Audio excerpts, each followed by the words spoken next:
प्रयास करेंगे और आज़ाद समाज पार्टी साथियों एक साथ लेकर आने के लिए प्रयास संघर्ष भी कर रही है।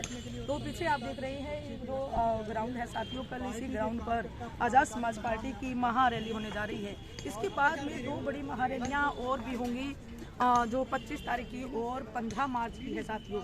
तो लगातार सांसद जी रैलियां कर रहे हैं, अलग अलग जगह पर कर रहे हैं और जोन वाइज कर रहे हैं। 3 जोनों को मिलाकर इन रैलियों का आयोजन किया जा रहा है साथियों। आज उत्तर प्रदेश के अंदर अगर हम देखते हैं राजनीति के अंदर, तो कुछ ही समय में जो एक नई पार्टी बनी और नई पार्टी बनकर जो एकदम से उभर कर आई है साथियों, आज वो आज़ाद समाज पार्टी है। उत्तर प्रदेश के अंदर आज सिर्फ एक पार्टी का नाम लिया जा रहा है, वो है आज़ाद समाज पार्टी का। साथियों शिक्षा, स्वास्थ्य, रोजगार, तमाम मुद्दों पर अगर कोई देश के अंदर आवाज उठा रहा है, चाहे वो सदन के अंदर हो या फिर संसद सड़क के ऊपर हो साथियों, एक ही नाम हमारे सामने आता है सांसद जी का। और कहीं पर भी कोई जातीय आधारित कोई हिंसा हो, महिलाओं पर अत्याचार की बात हो, तमाम ऐसी कोई घटनाएं जहाँ की हैं, तो सांसद जी बखूबी से उन घटनाओं को उठाने का काम करते हैं।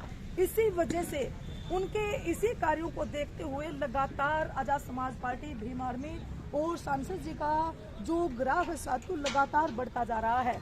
और आप देख रहे हैं कि आज़ाद समाज पार्टी की जहाँ जहाँ रैलियाँ हो रही हैं, पीछे आपने हमसे लाइव में जब भी आप जुड़े होंगे तो हरदोई के अंदर आपने देखा होगा, मुजफ्फरनगर, आगरा, तमाम रैलियां हमने कवर की। तो सभी रैलियों के अंदर आप सभी ने देखा होगा कि किस तरीके से आज़ाद समाज पार्टी आज एक मजबूत पार्टी बनकर उभर कर आई है साथियों। लगातार आप देख रही हैं हम रैलियों को कवर कर रहे हैं साथियों। तो जो साथी हमारे साथ जुड़े हैं सभी साथियों को जय भीम, जय संविधान साथियों। और अपने जो साथियों पीछे आप देख रहे हैं ग्राउंड बताया जा रहा है, क्योंकि ग्राउंड तो जहाँ पर भी आज़ाद समाज पार्टी की रैली होती है, कार्यक्रम होते हैं, जनसभा होती हैं, तो जगह वो ऑफिशियली ही कम पड़ ही जाती है।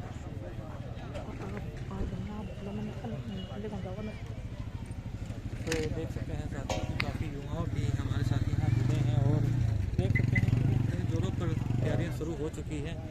इतनी ज़ोरों से तैयारी करने का साथ में एक मुख्य कारण यह भी है कि काफ़ी जो समय मिला है वो बहुत कम मिला है और इतने कम समय में भीम आर्मी और आज़ाद समाज पार्टी के जो लोग हैं उन्होंने अपना काम कर दिया है। और देख सकते हैं कि तैयारियों को किस प्रकार से पूरा जो साथियों कर दिया गया है और लगभग ये कल सुबह तक रैली स्थान को बिल्कुल तैयार कर देंगे।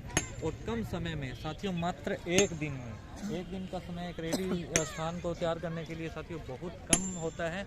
और मात्र एक दिन में आप ये मेरे पीछे देख सकते हैं कि किस प्रकार सर टेंट वाले जो भैया हैं अपनी व्यवस्थाओं को करने में लगे हैं। उस तरफ कुर्सियां लगाई गई हैं और वो कुर्सियां भी अभी जचा देंगे और कल सुबह 9 बजे यहाँ पर रैली। तो हमारे साथ काफ़ी जो साथी हैं यहाँ पर मौजूद हैं। हाँ जी, क्या कहना चाहेंगे कल के कार्यक्रम के बारे में? सर बताइए, क्या कहेंगे कल के कार्यक्रम के बारे में? कल का कार्यक्रम, सबसे पहले तो मैं आपके चैनल को बहुत बहुत धन्यवाद दे रहा हूँ। कल का कार्यक्रम इस संत कबीर नगर में और 2026 में पहला कार्यक्रम जो है बहुत ही भव्य और बहुत ही बड़ा होने वाला है, जिसमें जगह नहीं मिलेंगी आपको पूरे शहर में एक नीले झंडे वाले लोगों के लिए और गाड़ियों के अलावा। इस ग्राउंड को भर दोगे पूरे को? इस ग्राउंड के बाद आपको जो जगह आजू बाजू की हैं वो खाली नहीं मिलेंगी, इतनी भीड़ आपको इकट्ठा कर मिलेंगी। इतना विश्वास है? कैसे विश्वास नहीं, यकीन है।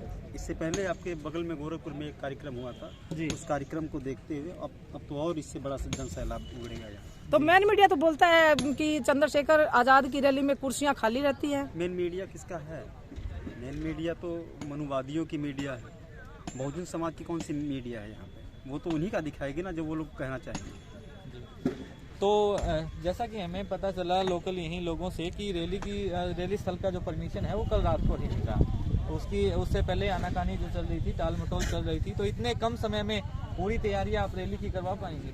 तैयारी हो चुकी थी पहले से ही, निर्धारित समय भी हो चुका था जी। अब रीज़न ये था कि अर्जी लगा दी गई थी जी एसएसपी साहब के वहाँ, डीएम साहब के वहाँ, जी। लेकिन गवर्नमेंट जिनकी है उनके कहीं ना कहीं कुछ दबाव की वजह से आजकल करके आनाकानी कर रहे थे लोग। जो कल लास्ट ऑप्शन नहीं अगर लग रहा था कि होता तो हम वहाँ पे धरने पे बैठते, रोड जाम करते, तो कल ये लोग तो ये जो रैली स्थान का जो परमिशन में लेट हुआ है, जी देरी हुई है, उसका मेन मुख्य कारण आप सरकार को मानते हैं या प्रशासन को मानते हैं? नहीं, यहाँ मुख्य कारण अब देखिए सरकार हो या प्रशासन हो, लेकिन कहीं ना कहीं दोनों की कमियाँ हैं। जी हमारे कहने का मतलब ये लोकतंत्र है जी वो सबका हक है, सब अपनी रैलियाँ करें, सब अपनी जगह पे अपनी बातें रखें, अपने लोगों को समझाएं, अपने लोगों के बीच में जाएं। तो भाई हम क्यों नहीं आ सकते, भाई चंद्रशेखर जी क्यों नहीं आ सकते?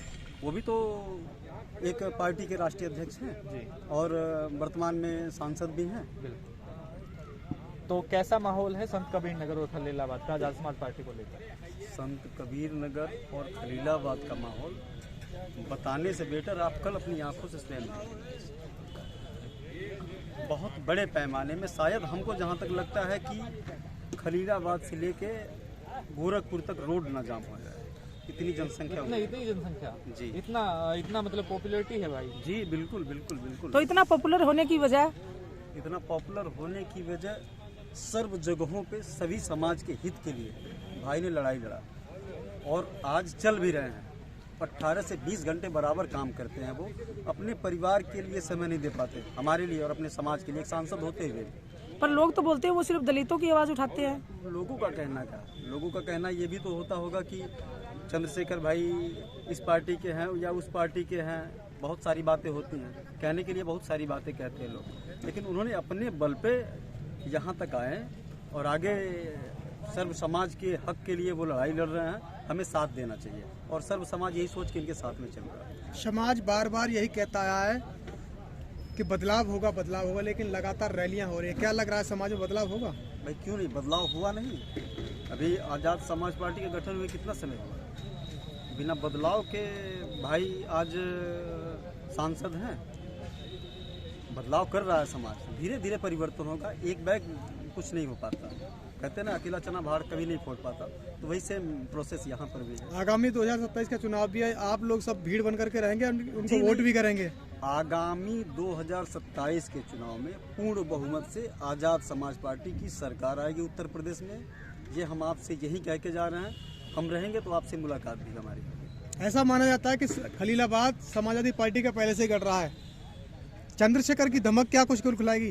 नहीं, खलीलाबाद हो या फिर संत कबीर नगर या फिर गोरखपुर हो, सभी पार्टियों ने बारी बारी से अपना वर्चस्व बनाया और खलीलाबाद और संत कबीर नगर की जनता सभी पार्टियों को बारी बारी से समय दिया। इस बार बारी भाई चंद्रशेखर आजाद जी है। लोग कहते हैं चंद्रशेखर आजाद जी रील बनाने के लिए दौड़ रहे हैं मैदान में। अब कहने के लिए फिर हम आपसे बोल रहे हैं कि कहने के लिए तो कोई कुछ भी कह सकता है। भाई को शौक लगा हुआ है, उनके कोई सांसद सपा के हुए, बसपा के हुए, चाहे भाजपा के कोई सांसद अब रील बनाने के लिए रोडों पे कितने कितने कुकृत्य कर रहे हैं वो नहीं देख रहे हैं आप लोग। और भाई अगर अपने भाइयों के हक के लिए लड़ रहा है तो वो गलत कर रहा है।